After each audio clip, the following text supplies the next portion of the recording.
What's going on, beautiful exotic women of the world? I hope everybody is having a great start to their week. In today's video, I want to discuss something that is happening right now in YouTube land with Fresh and Fit.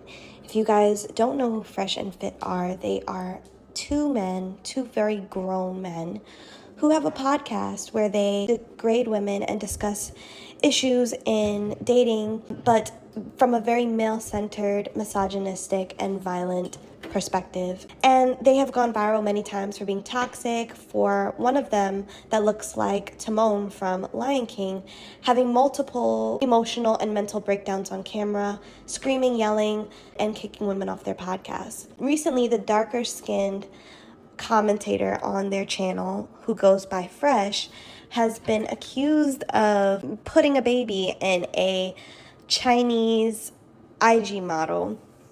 And the only reason why I'm bringing them up on this channel is not to discuss some of the nasty and disgusting things that they talk about, but it's because I want this to be a cautionary tale for my exoticals, whether you are brown skin, dark skin, whether you are light skin, or you are from some other race. I want this to be a cautionary tale for you to understand that being with men like the men that are on that channel will be your downfall.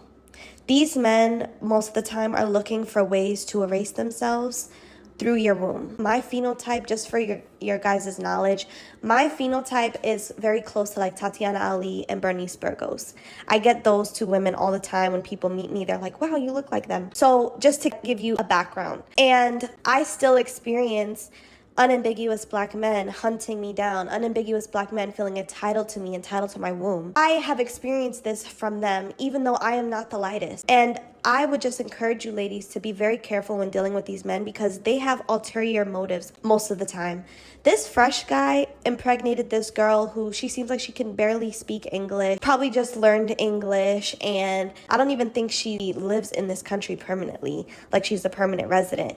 So the fact that they get up on their podcast and they talk all the time about being high value men and not falling for the okie doke and not falling for, loose women and IG models and being simps or whatever they call it, they're not practicing what they preach because you just got somebody pregnant who's an IG model and who is literally just out here for a bag. It just feels very much hypocritical. And so I think their chickens are coming home to roost, honestly. And I just want you ladies to be very aware of dealing with men like this. You should never, ever, ever, ever, ever feel like that's the only type of man that you should go with just because they're pursuing you in a way where you feel like they're going to be your best option or they're going to be the best suitor. The reason why unambiguous black men tend to go really hard to get next to exoticals is, again, because they have inferiority complexes and because they're trying to erase themselves through us. So it's very important that we are aware of this and that we armor up. Just because these men approach you the most and they're super aggressive in their chase and their pursuit of you does not mean that they're the best option for you. And I wish I can remember the name of the channel that I recently watched where she did a video discussing how a lot of light-skinned women, and she's a light-skinned woman herself, and she has an exotical channel, and she was speaking to her exotical sisters who are light-skinned, telling them, please do not fall for these types of men. And she said that a lot of light-skinned women, these are her words, not mine, but a lot of light-skinned women who are male-centered tend to get with unambiguous black men who have self-hating issues. Basically, that these women have an affinity for the male gaze, whether it's toxic and whether it's good for them or not. Not saying all of our light-skinned exotical sisters are like that, but we have to acknowledge that there are some out here. And so what I would say to those women is never feel flattered by these men chasing you because a lot of times they are the worst options for you. A lot of times these men are waste and they have nothing to offer you but pee-pee, if I'm being honest. And that's not worth it. If you're a grown woman and you have your stuff together, you have come out of that phase and you've come out of that mindset where you only think about pee-pee alone. Their character, their morals, their love for themselves, their self-love, their self-appreciation, their finances, all of that matters way more than the pee-pee. So I just want to remind you ladies that just because a man is going really hard to get you or lock you down does not mean that he values you or is going to treat you better. I think it's super important that we vet these men that are attracted to us a lot more than the average woman. Why? Because when you're in exotical, you are approached by these men a lot more often, and we have a certain understanding as to why they're approaching us.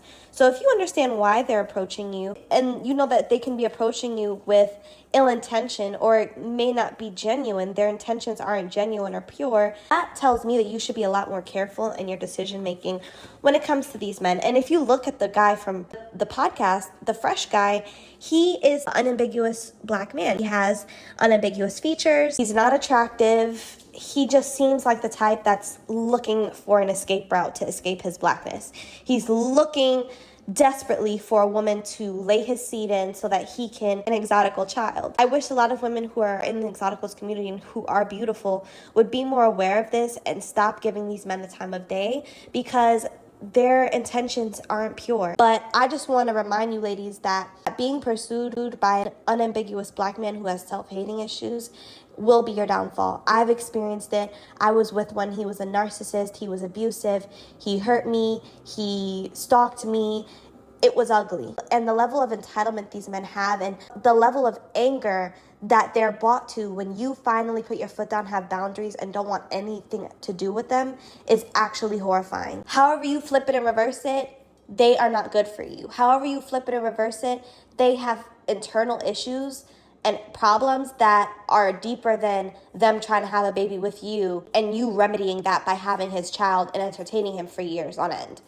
There is no benefit for you. All the benefit falls into his lap. So ladies, please just be aware of this. Stop opening your legs for men who have self-hating issues. I know it's probably easier said than done. I would just recommend that you guys be very aware of who you're laying down with, who you're opening your legs for, because a lot of the times, if he's a self-hating black man, if he's a misogynistic black man, he will make your life hell, and he will just be the worst mistake you ever made. I escaped my abusive relationship with an unambiguous black man, and I hate to say it, but some of my sisters are still in that slavery. Some of my sisters are still in that entrapment. So I would really, really, really encourage you all to not fall for the okie doke, not fall for their tricks and schemes, and find men who genuinely like you for you and don't have a track record of dating women strictly for their looks and what they can do for him when it comes to social hierarchy and having children. Ladies, please fire off your comments in the comment section. If you know somebody who is self-hating, if you have dealt with self-hating black men before, what have your experiences been? I'd love to hear your take down below. And I'll be leaving my email in the description box below so that you guys can also send me some stories and experiences that you've faced as well. Have a lovely day.